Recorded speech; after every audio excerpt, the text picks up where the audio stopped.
नमस्कार। राष्ट्रीय स्वास्थ्य मिशन के सजीव फोन इन कार्यक्रम मिशन हेल्थ में आप सबका बहुत बहुत स्वागत है। बच्चों में यूं तो दस्त होना एक आम बात है, लेकिन कभी कभी ये छोटी सी बात बच्चों के लिए घातक और जानलेवा साबित हो जाती है। सफाई संबंधी छोटी छोटी बातों का ध्यान रखकर हम बच्चों को इस घातक बीमारी से बचा सकते हैं। दस्त जैसी बीमारी के प्रति लोगों में जागरूकता फैलाने के लिए और इसकी रोकथाम करने के लिए मनाया जाता है सघन दस्त नियंत्रण पखवाड़ा। जी हाँ, और इसीलिए आज हमने मिशन हेल्थ कार्यक्रम का विषय रखा है सघन दस्त नियंत्रण पखवाड़ा। जी हाँ, और इस विषय पर जानकारी देने के लिए आज हमारे साथ स्टूडियो में हैं राष्ट्रीय स्वास्थ्य मिशन के महाप्रबंधक बाल स्वास्थ्य डॉक्टर अनिल कुमार वर्मा जी। डॉक्टर साहब, आपका बहुत बहुत स्वागत है कार्यक्रम में। और दर्शकों, इस विषय पर यदि आप भी कोई प्रश्न पूछना चाहते हैं, कोई जानकारी प्राप्त करना चाहते हैं, तो आप डॉक्टर साहब से सीधे बात कर सकते हैं और उसके लिए जल्दी से नोट कर लें हमारे फ़ोन नंबर्स। हमारे फ़ोन नंबर्स हैं 0522-2205-756, 0522-2288-698, 0522-407-6802। और दर्शकों, जब आप हमें फ़ोन करें अपने प्रश्न को संक्षिप्त रखें और अपने टीवी की आवाज़ को कम कर लें। और डॉक्टर साहब, जब तक दर्शकों के फ़ोन आते हैं हम अपनी बातचीत शुरू करते हैं। सबसे पहले हम जानना चाहेंगे ये सघन दस्त नियंत्रण पखवाड़ा क्या है और क्यों मनाते हैं? जी, सघन दस्त नियंत्रण पखवाड़ा मनाने के पीछे उद्देश्य ये है कि एक तो हमारी आपने देखा कि प्रदेश में जो अंडर 5 मोर्टेलिटी है हमारी, मतलब 5 साल तक के बच्चों की मृत्यु दर वो 47 पर 1000 लाइव बर्थ है, जो कि काफ़ी ज़्यादा है। अगर हम मोटे तौर पे देखें तो लगभग 25,000 से 26,000 के बीच बच्चे हमारे जो है डायरिया के कारण, यानी 10% डेथ जो हमारी जो अंडर 5 में होती है वो दस्त के कारण होती है। और ये कार्यक्रम पूरे देश में मनाया जाता है और ये भारत सरकार के दिशा निर्देशानुसार मनाया जा रहा है। हमारे प्रदेश में ये 27 जुलाई से 9 अगस्त के बीच में मनाया जा रहा है। मेनली इसका कारण ये है कि इसमें अवेयरनेस, ORS और जिंक का उपयोग, जो एक ऐसी है मतलब लो हैंगिंग फ्रूट्स कहिए कि इन्हें अगर हम दे करके बच्चों में होने वाली मौतों को रोक सकते हैं। साथ ही साफ़ सफाई के बारे में जानकारी देना, ORS और इसका उपयोग करना, ORS को घर घर जो है बंटवाने का प्रयास करना है और ये बांटा भी जाएगा जिन घरों में 5 साल तक के बच्चे होंगे। तो इसकी कारण है हम मनाते हैं इसको। और डॉक्टर साहब, ये डायरिया जो है हम बच्चों के लिए कहते हैं कभी कभी घातक सिद्ध हो सकता है, क्या है इसके लक्षण, क्या हैं और क्या सच में ये जानलेवा साबित हो जाता है कभी कभी? बिल्कुल सही कहा आपने। डायरिया वैसे तो देखा जाए कुछ लोग इसको बीमारी नहीं समझते हैं। पहले तो जी, पहली चीज़ तो है आप इसको एक बीमारी की तरह समझिए। डायरिया का ये है कि अगर किसी बच्चे में 3 या उससे ज़्यादा अगर वाटरी लूज मोशन हो रहा है तो ये डायरिया की श्रेणी में आ जाता है, या सडनली उसका जो कंसिस्टेंसी है चेंज हो जाए अगर स्टूल की, तो ये भी हम डायरिया की श्रेणी में आ जाता है। और सर, इसी के साथ एक दर्शक फोन लाइन पे मौजूद हैं, उनसे बात कर लेते हैं। हेलो हेलो, कार्यक्रम में बहुत बहुत स्वागत है आपका। कृपया अपना प्रश्न पूछिए, क्या जानना चाहते हैं आप? हाँ नमस्ते मैडम, मेरा नाम नंद मिश्रा है, मैं बाराबंकी गांव बतौली था। मैं जानना चाहते जो छोटे बच्चे होते हैं वो बोल तो पाते नहीं, तो कुछ महिलाएं को ज्यादा दूध पिला देती, इसकी वजह से उनको दस्त होने लगता। और दूसरी चीज, मौसम बदल रहा है, गर्मी से जाड़ा, बरसात से जाड़े की ओर हम जा रहे हैं। तो अगर ऐसी दशा में दस्त होते हैं तो हमें क्या करना चाहिए प्राथमिक उपचार के लिए? जी सर, ये जानना चाहते हैं। देखिए, अगर 6 माह तक का बच्चा है तो उसमें कहा जाता है कि केवल आप माँ का दूध पिलाएं, उसके अलावा कुछ ना दें, तो बच्चों में डायरिया होने की संभावना ऑलमोस्ट ख़त्म हो जाती है।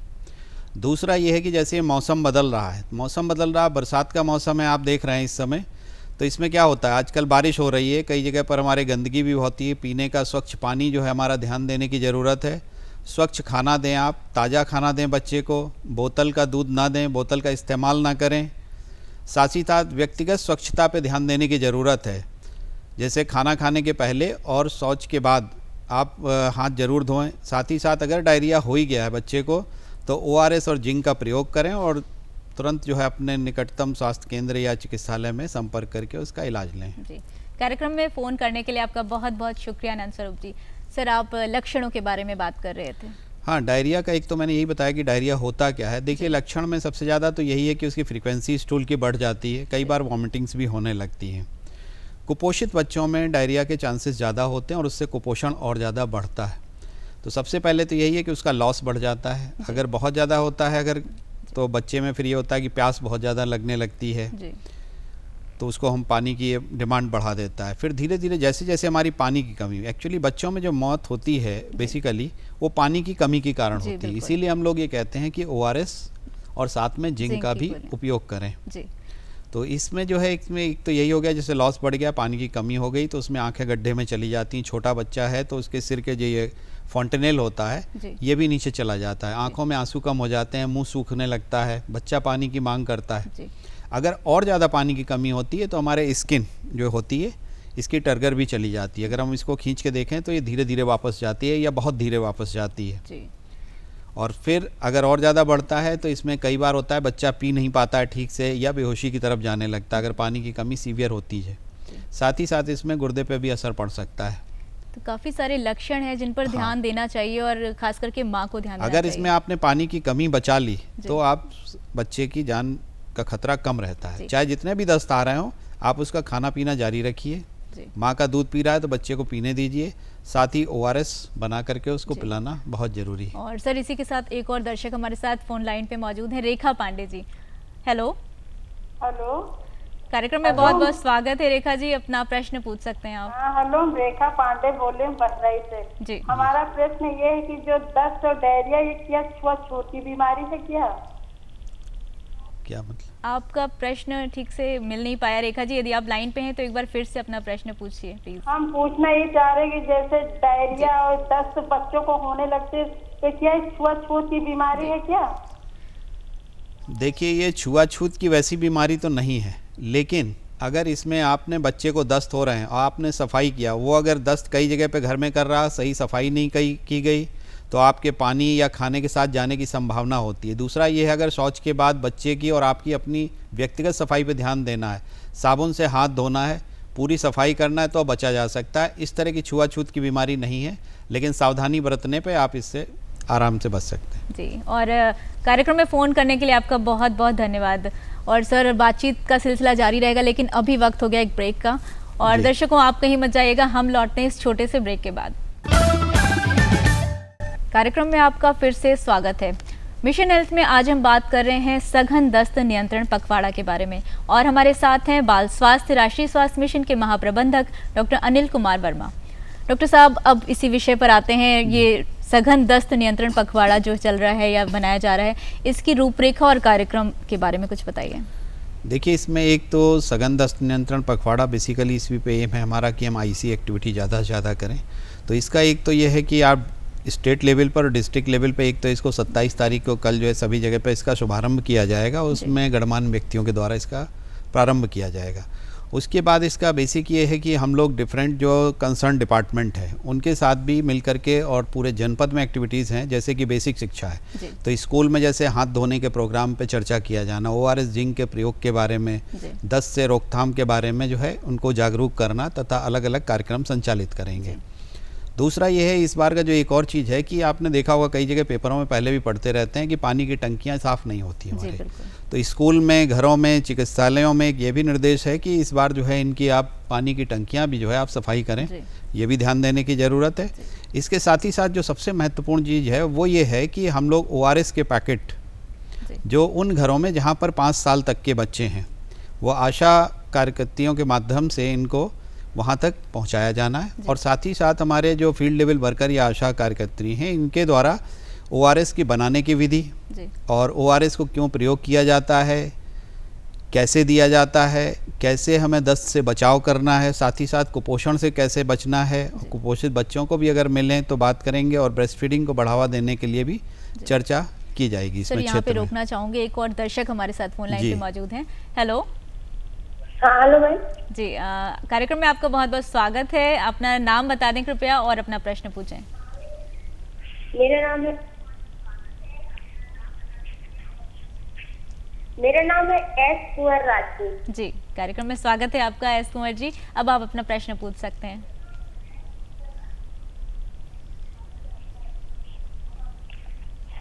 मैम मैं ये पूछना चाहती हूँ कि जो छोटे बच्चे रहते हैं उनको बार बार दस्त आ रहा है, उसके लिए क्या करें?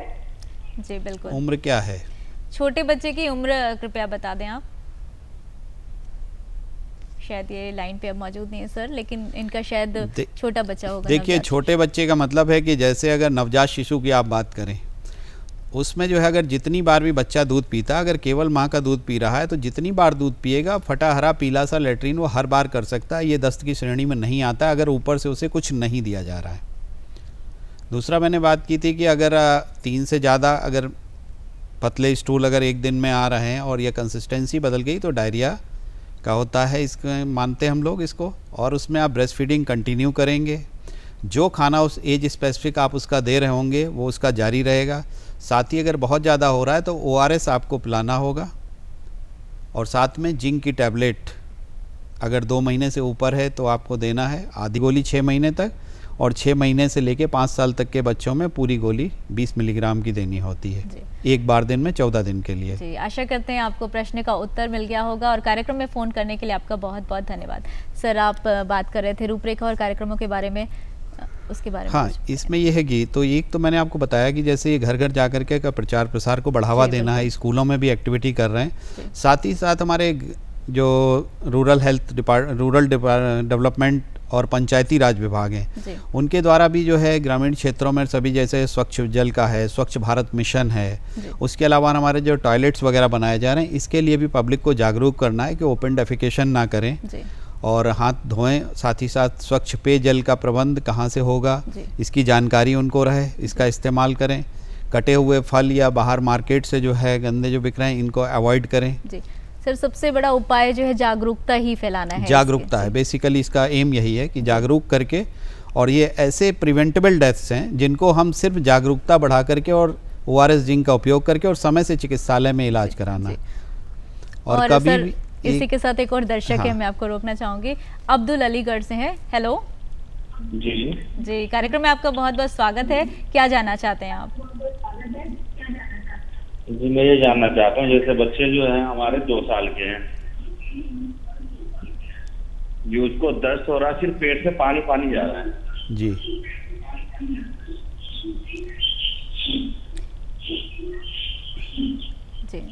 सर, देखिए आपका बच्चा 2 साल का है और आपने बताया कि लगातार उसको दस्त हो रहा है पानी जैसे, तो पहला काम तो आप ORS का पैकेट 1 लीटर में पूरा एक साफ पानी आप ले लीजिए, जो साफ़ हो पानी उसको ले लीजिए और 1 लीटर में घोल लीजिए और उसको थोड़ा थोड़ा करके पिलाइए, 1 से 2 चम्मच, फिर रुक करके 5 मिनट पे दीजिए और धीरे धीरे मात्रा बढ़ाते जाइए। साथ ही साथ आप जिंक की गोली आती है उसको आप 20 मिलीग्राम की, और सिरप भी आता है, ये दिन में सिर्फ 1 बार देना है 14 दिन के लिए। तो ORS का उपयोग करें, खाना पाना जारी रखें। यदि बच्चे में इम्प्रूवमेंट नहीं होता है 3 से 4 घंटे में, या उसकी स्थिति पहले से गंभीर हो जाती है, आँखें गड्ढे में चली जाती हैं, पानी नहीं पी रहा है या लगातार उल्टियाँ हो रही, तो ऐसी स्थिति में आपको चिकित्सक से सलाह लेनी होगी आगे के इलाज के लिए। आशा करते हैं आपको प्रश्न का उत्तर मिल गया होगा। कार्यक्रम में फ़ोन करने के लिए आपका बहुत बहुत शुक्रिया। और डॉक्टर साहब, यहाँ एक और ब्रेक का वक्त हो गया है, तो दर्शकों आप कहीं मत जाइएगा, हम लौटते हैं इस छोटे से ब्रेक के बाद। कार्यक्रम में आपका फिर से स्वागत है बहुत बहुत। और आज हम बात कर रहे हैं मिशन हेल्थ में सघन दस्त नियंत्रण पखवाड़ा के बारे में। हमारे साथ हैं डॉक्टर अनिल कुमार वर्मा। सर, हम बात कर रहे हैं चूँकि डायरिया के बारे में, तो अब हमारे दर्शकों को बताइए डायरिया होता क्यों है, क्या कारण है और कौन से व्यक्तिगत स्तर पे उपाय किए जा सकते हैं जिससे बच्चों को इस घातक बीमारी से बचाया जा सके। बिल्कुल सही पूछा आपने। देखिए, डायरिया अगर होने की बात करें तो सबसे पहली बात होती है कि हमारा डायरिया इन्फेक्शन के कारण होता है। इन्फेक्शन कहाँ से जाएगा? नेचुरली अगर हमारे हाथ साफ़ नहीं हैं, स्वच्छ पेयजल नहीं है हमारे पास, खाने में अगर किसी तरह की गंदगी आ गई है, खुले में रखा हुआ है, मक्खियाँ हैं या इस तरह से कंटामिनेशन हो गया है, तो एक तो ये कारण। अब उसमें इन्फेक्शन में बैक्टीरिया के कारण भी हो सकता है, वायरस के कारण भी हो सकता है, कुछ प्रोटोजोअल होते हैं जैसे क्लेमाइडिया अमीबा वगैरह है, ये जियार्डिया है, इनके कारण भी आपका इन्फेक्शन हो सकता है, या बैक्टीरियल और भी होते हैं कई सारे, उसके डिटेल में नहीं जा रहा हूँ। तो ये कारण, कुछ ऐसे भी कारण हैं जो मतलब इसके अतिरिक्त होते हैं, जो कोई इन्फेक्शन नहीं होता है।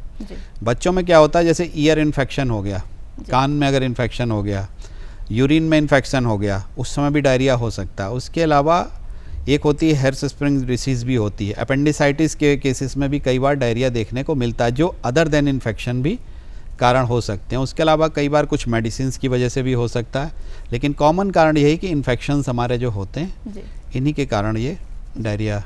और डॉक्टर साहब, जो बहुत सारे आपने कारण अलग अलग बताए, जब डायरिया हो जाता है तो इलाज सबका एक ही होता है? देखिए, पहला इलाज तो यह कि पानी की कमी से हमें बचाव करना है, तो ORS और जिंक देते हैं। अगर वो डेफिनेटली अगर बैक्टीरियल इन्फेक्शन है, कई बार ब्लड आने लगता है जिसको हम लोग कहते हैं डिसेंट्री, अगर ब्लड में आ रहा है, और 14 दिन से ज़्यादा अगर डायरिया चलता है तो हम लोग कहते हैं परसिस्टेंट डायरिया। अगर इसमें डायरिया केवल ORS और जिंक से आपका इम्प्रूव नहीं हो रहा है, रुक नहीं रहा है, तो नेचुरली आपको डॉक्टर को दिखाना पड़ेगा। अगर कोई उसमें बैक्टीरियल कारण है, असेस करते हैं फीवर आ रहा है या ब्लड आ रहा है, तो आपको एंटीबायोटिक्स का यूज़ भी करना पड़ सकता है। दूसरा, अभी जो है इसके बचाव के लिए हम लोग विभिन्न तरह के टीकाकरण भी चलाते हैं, तो इसमें इम्यूनाइजेशन भी बच्चे का प्रॉपर होना चाहिए। एक रोटा वायरस वैक्सीन भी अगस्त माह से, जो कि एक वायरस के कारण होता है, ये भी एक कॉमन कारण है हमारा डायरिया का, ये रोटा वायरस भी अगस्त माह से आपके प्रदेश में बच्चों को लगा करेगी, सरकारी अस्पतालों में भी, तो ये भी एक बचाव का तरीका है। और सर इसी के साथ एक और दर्शक हमारे साथ फ़ोन लाइन पे मौजूद हैं, सपना यादव जी। सपना जी, सबसे पहले तो आप अपने टीवी की आवाज़ को कम कर लें कृपया। जी सर नमस्ते। सपना जी, आप टीवी की आवाज़ को कम कर लें और फिर अपना प्रश्न पूछें जिससे हम आपकी आवाज़ को सुन सकें। सर मेरा बच्चा 4 साल का, उसको पेट में दर्द हो रहा है, बोल रहा है मुझको दर्द हो रहा है। Hello sir. जी जी। उसे दर्द हो रहा है, 4 साल का बच्चा है। उसको दर्द क्यों हो रहा है? उसको दर्द का मतलब पेट का दवा दिए लेकिन उसको आराम नहीं लग रहा है। नहीं, क्या उसको दस्त भी हो रहे हैं? नहीं, उसको दर्द नहीं हो रहा है, उसका लैट्रिन साफ जा रहा है। देखिए इसको फिर बस बार बार लेट जा रहा है। देखिए, अगर पेट में दर्द हो रहा है तो जब तक आपको दिखाएंगे नहीं किसी चिकित्सक को, मेरी सलाह है कि आप दिखा लें तत्काल, क्योंकि बच्चा जिस तरह दर्द बता रहा है और दस्त का क्या कारण है चिकित्सक देख के ही बता पाएगा। जी, और सपना जी, आशा करते हैं आपको प्रश्न का उत्तर सर से मिल गया होगा। आप उससे चिकित्सक को दिखाकर ही दवा लें, और कार्यक्रम में फ़ोन करने के लिए आपका बहुत बहुत धन्यवाद। डॉक्टर साहब, हमने अपने बात की व्यक्तिगत स्तर पर क्या ध्यान रखा जा सकता है डायरिया को रोकने के लिए? सामुदायिक स्तर पर, समुदाय स्तर पर क्या सावधानियां रखनी चाहिए डायरिया को रोकने के लिए?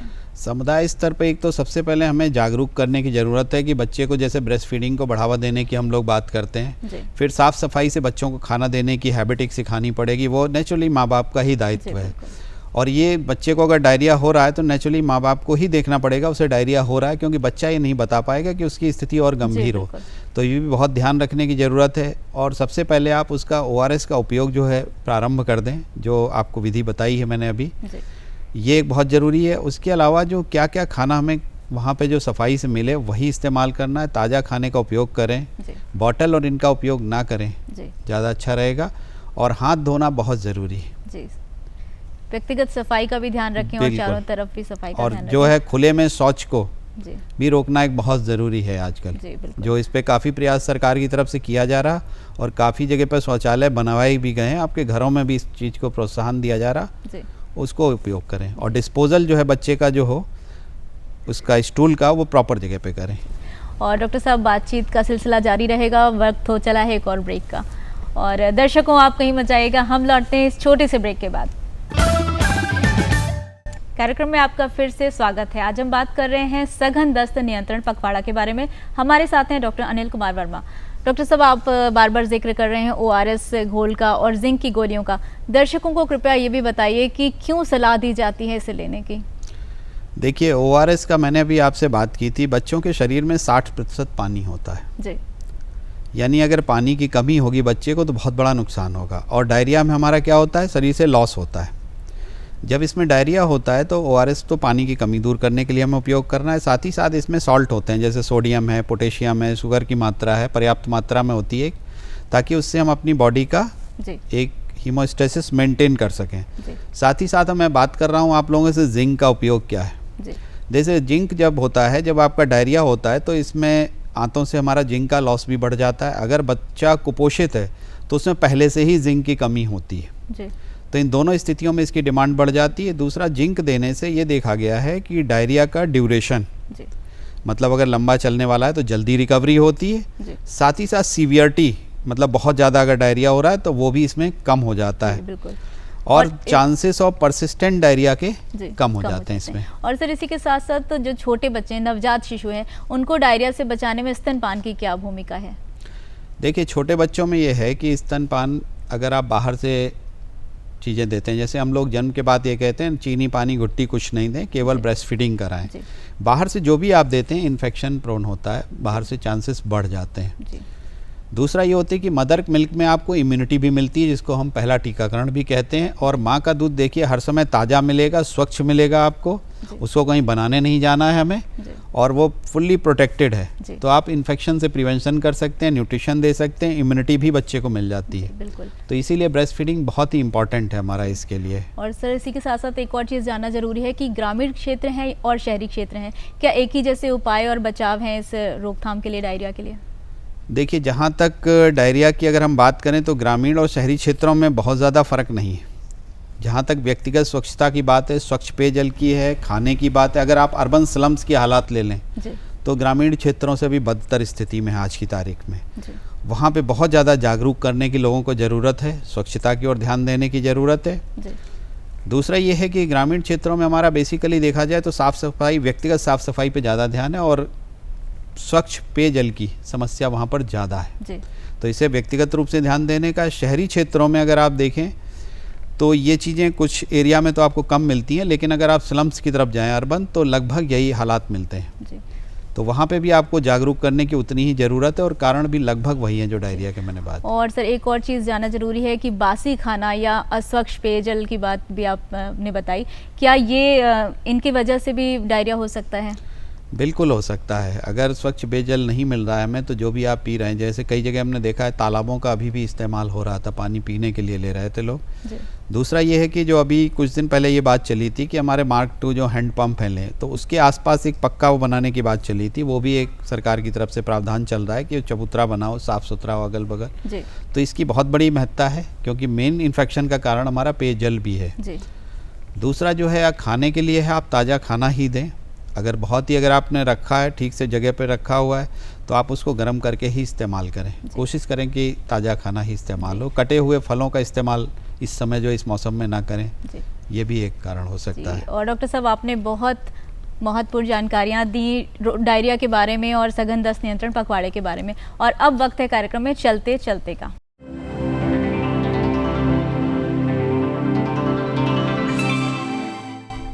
चलते चलते में हमारा आज का प्रश्न है, बच्चे को दस्त होने पर या डायरिया होने पर जिंक की गोलियां लेने की सलाह क्यों दी जाती है? और इस प्रश्न का उत्तर आप हमें पत्रों के माध्यम से दे सकते हैं। उसके लिए नोट कर लें हमारा पता।